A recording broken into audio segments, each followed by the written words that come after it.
Hey everyone, time for another Making Money Moves conversation with Kylah Boyd from Texas Urban Living, our favorite realtor in DFW, and Eric Feldman, Senior Vice President of Sales and Marketing from Longhorn Investments. I'm Jared, just here to ask some questions. They are the stars of the show. And Kylah, I guess we'll start with you. As a realtor, you are well-versed and really embedded in the market and what the inventory is, and right now, at least from what we're seeing, this is not the easiest market necessarily to find properties for investment purposes, but that doesn't mean that you can't be productive and working towards whatever that end goal is. I agree. Properties are kind of slim pickings right now, but that doesn't mean that I'm not coming across deals. I still am. But the market is extremely competitive. I would say more so now than usual, more so than what I'm used to. But with that being said, my tip for my current investor clients and for people looking to become investors would be get your team lined up, get everything lined up, know who you're going to use for your hard money, know who you're going to use for your contractor crew, all of that good stuff. Because right now, trying to offer a 45-day close or a 10 to 14-day option period's not going to cut it. These properties are selling for over list price. They're going under contract in a matter of hours. So if you're not on it and looking at it immediately, chances are you're going to miss that opportunity. We're doing 0-day to super low day option periods and quick closes. It is extremely competitive, so it's very important that they've got everything lined up and ready to go. I mean, I can't tell you how many phone calls or emails I've taken. Hey, I'm interested in this property, and then a couple hours later, checking in, and oh no, missed out. Property's gone. And a lot of times it's because they didn't have all their ducks in a row, and that's okay because perhaps people aren't used to having to act that quickly, and you don't always have to, but it certainly is to your benefit to be prepared to do so. And Eric, I know you see that kind of on your end as well, just having everything in place, even though Longhorn Investments is just one part of the, that circle. From our perspective, having all that stuff in place and ready to go helps us act as quickly as possible too. Yeah, so you kind of nailed it there, but with Kylah, instead of her having to come to us when there's a mutual client and say, can we go get a proof of funds? Can we get them qualified? All that kind of stuff. It's better if the borrower has already talked to us. We got the pre-approval squared away. It's good for 90 days, right? And then Kylah says, just zip me over that letter. She can make the offer like this, and if they want to be competitive, they want to price it a little bit over asking because they want the deal and the numbers work, they're able to jump on the property. So the phrase, the need for speed is pretty key right now. Now, Kylah and Eric, you all both work with newbies, which is, I know something you each enjoy, in addition to the seasoned investor who's been around the block a few times. But for the newbies, I'm curious from each of you. Kylah, we'll start with you. What are some of the questions you're getting here recently that you think would be valuable to just kind of put out there right now and share some of those answers in mass that might be important for newbies to understand? I do get asked these two questions quite frequently. And they are, one, what is it going to cost to renovate the project? How much is it going to cost? How much work does the property need? And two, what is the contractor bid? What's the contractor estimate for repairs needed? And the way I respond to that is, I don't know what the repair costs are going to be needed, and I don't know what a contractor is going to charge, because that's going to be individually based on each particular investor client. Each person's going to renovate a property differently. They're going to use different materials, different finish outs. They're going to use different contractors, different crews. So it is based on what their plans are for that property. So I cannot accurately say, hey, this home needs 50K in repairs, because that's going to vary on what their plans are. Are they buying it to rent it out? Are they buying it to fix and flip it? There's so many different factors to that. So it is very important that these people, these investors, have their crews lined up, that they're not still needing to find a contractor, that they're not still needing to find a crew, that they have a go-to person that they can send out to that property immediately to look at it and assess what kind of damage is done to the home and what needs to be done to it. Eric, well, I guess first of all, Eric, because I know you, I guess, are a part of those types of conversations as well. Anything to add to what Kylah shared, or simply just echoing her sentiments? No, I mean, in addition, she said, you got to have your contractor. I think people forget. They think they're going to do a deal. Okay, once I get it closed and everything, then I'll go do the work, right? But the key part is to figure out that ARV and to figure out, what kind of work is needed to be done. So if you have a few contractors, even more than one, that you can call and say, can you run out to the property and get me a line item bid, right? The more specific the line item bid you get, typically the better ARV you get, right? And so if they can have somebody that they're able to call and they're able to go out there in 24 or 48 hours, that would help them, in determining whether they want to move forward on the deal. They could even lock it up with Kylah by doing a small option period or something, if that's possible, right? And get the contractor out there. But to scramble in this kind of market to figure out who your contractor is no bueno. What are some of the questions that you are getting asked, Eric, from a newbie standpoint here of late? Yeah, newbies are asking, how do I win a property, right? If I'm not able to go, and I was talking to Kylah about this today. If I can't even see the property, should I just take a flyer and put an offer on it? That's one. And I don't necessarily recommend that unless they can at least drive by, put their eyes on it. There's something to be said about doing that. So they have to be nimble in whatever their day job is or anything. They have to be able to go look at the property quickly, right?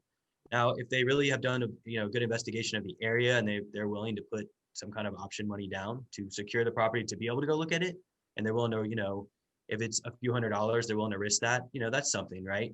But for some of these, to just put major earnest money down without looking at it is a little risky to me, And so that's the challenge that Kylah has and us. And and I don't know that we want to advise clients to just buy properties without looking at them, but this market right now is, a lot of people are doing that, right? Mm-hmm. And so, yeah, and thinking about that actually, and I'll turn it over to Kylah after I mention this, but Kylah, if somebody puts a third-party financing addendum in their contract, do you find that helps them if they want to be able to get out if the property doesn't appraise? It does, but it hurts them in the fact that if it's multiple offer, which it will be, sellers typically don't want to look at that. They rather the cash. Yeah, the way hard money is usually presented, it is a third-party financing addendum for me anyway. I don't include those for hard money, but I do advise up front what that means. So to my client. So with that being said, I do not recommend blind offers if you are a newbie. I recommend that for my experienced investors because they've done it in the past. They're used to doing it.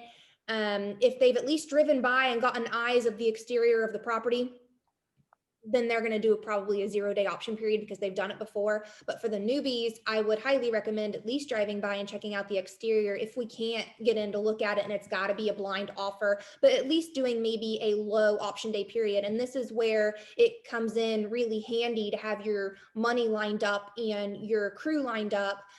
Because if you're doing a 2 or 3 day option period and you've got a good contractor or a crew that you can send out there, you can send them out immediately. And if you decide to back out, then you're only out your option period money. You're still going to get your earnest money back. Yes, you did a blind offer, but you still can get your earnest money back. And that's why it's very important to have everything lined up and ready to go.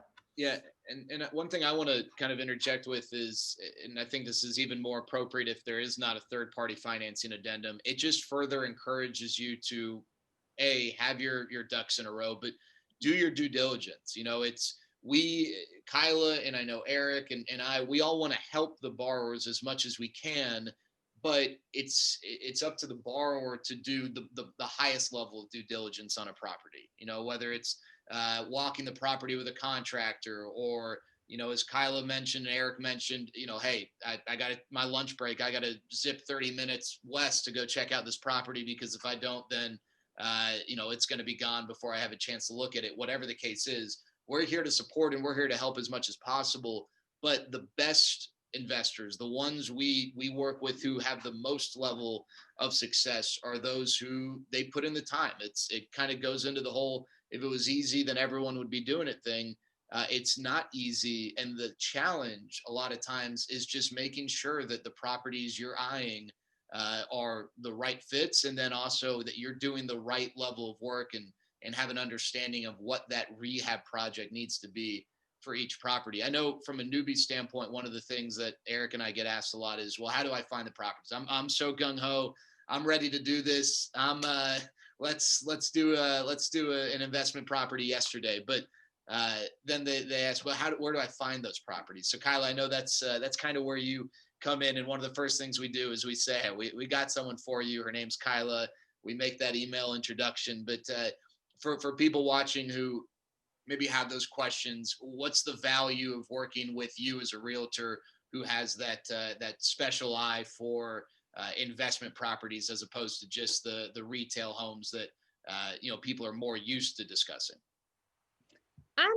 Well, with me, I obviously can help hook them up with a hard money lender if they haven't already been down that road. And then I explain to them how it actually works, because there's a lot of buyers that just don't understand how hard money works.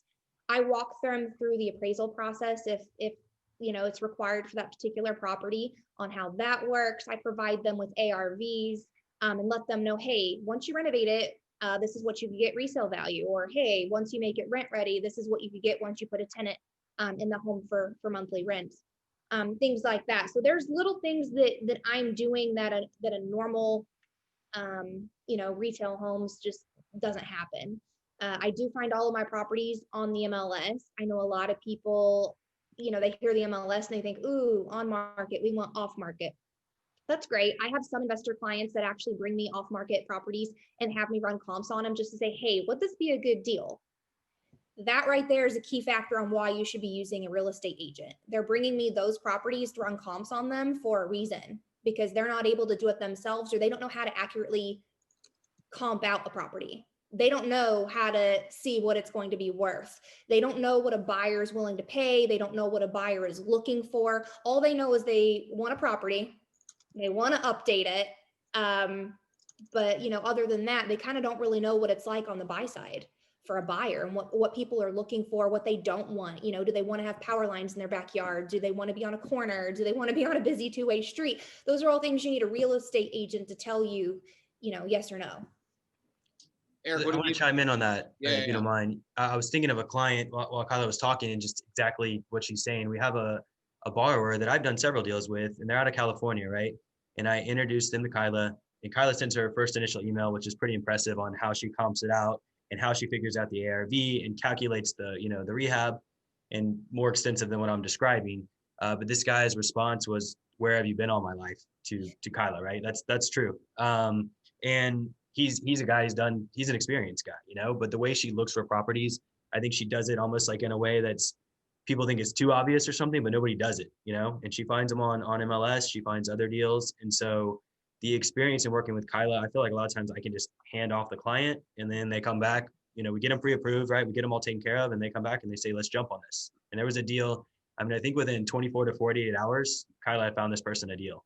Now, I don't know if they won it because it was one of these multiple offer, type situations, but the fact that she has inventory and can kind of get with the borrower on, hey, where are you looking? Do you want rentals? Do you want to flip? What's your strategy? And she makes it happen. I mean, that's for sure. Kylah, I get emails. I know Eric gets emails from you daily, multiple times a day with opportunities. That way, people with whom you work are constantly abreast of what's out there, what that inventory is. How do people kind of get hooked up with you and become a part of the Kylah Boyd team, if you will? Yeah. So they can just contact me. They can email me, call, text, whichever way. All my contact information, I'm sure, will be linked somewhere in this video. But reach out to me and just kind of let me know what they're looking for. I really have a hard time with investors that shoot me a private message on Facebook and just say, add me to your list. I do better if you kind of tell me what it is you're looking for. How many properties are you looking to get? Are you looking, what areas? Fort Worth, Dallas, all of the DFW Metroplex. Are you looking to fix and flip? Are you looking to buy and hold? Those tell me how serious of a buyer they're going to be. People that actually take the time to break down their strategy and what it is they're looking for. It is not easy. It does take a lot of time. I know that you said it does look pretty straightforward, and it is, because anyone that has access to it could be doing it, but you've got to really know the area, your school district, your numbers, things like that. And it takes a lot of time. I spend, anywhere from 4 to 6 hours every single day in the MLS scrubbing. And I think just a lot of people don't want to or don't have the time to spend in there doing those kinds of things. So if they want to get hold of me, reach out to me, just kind of let me know what you're looking for. And we'll have that contact information's been scrolling at the bottom here throughout the video. Eric, for you, people want to get 100% financing on a deal to keep a lot of money in their pocket when they want to close on one of these investment properties. How do they get a hold of you? Yeah, they can reach out to me directly by calling the number that's scrolling down. They can go to longhorninvestments.com. They can find Jared Sandler. They get a number of different ways to go about getting a hold of us. Call Kylah. She knows how to find us very quickly. And you read my mind with 100% financing, Jared, and just that I think Kylah knows this too. That's pretty unique in that we do that in the hard money space, because most people require you bring 10 or 20% in the deal. And the fact that we can pay for 100% when you have a good deal really hits home with our borrowers and lets them, do more deals. Well, there you go. It's another episode of Making Money Moves with Kylah Boyd and Eric Feldman. I'm Jared signing off. Hope everybody stays healthy, has a great start to the new year, and we'll talk to you soon.